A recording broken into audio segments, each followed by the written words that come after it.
ہماری پستی کی اس سے بری وضاحت کیا ہو سکتی ہے کہ مغربی دنیا میں جب کسی غریب سے غریب شخص کے ساتھ بھی کوئی زیادتی کرتا ہے تو وہ آنکھوں میں آنکھیں ڈال کے کہتا ہے I'll see you in the court، میں تمہیں کورٹ میں دیکھوں گا۔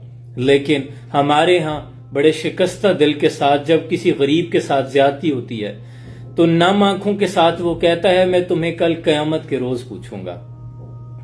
قاتل کی یہ دلیل منصف نے مان لی، مقتول خود گرا تھا خنجر کی نوک پر، اور تو ادھر ادھر کی نہ بات کر، یہ بتا کہ قافلہ کیوں لوٹا۔ مجھے راہزنوں سے گلا نہیں، تیری راہبری کا سوال ہے۔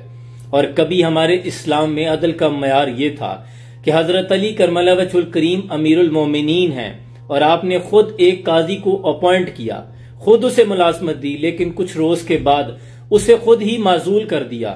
تو وہ ہاتھ باندھ کے حضرت علی کرم اللہ وجہ الکریم کی بارگاہ میں حاضر ہوا کہ مولا میرا گناہ کیا ہے؟ تو اس پر حضرت علی نے کیا فرمایا؟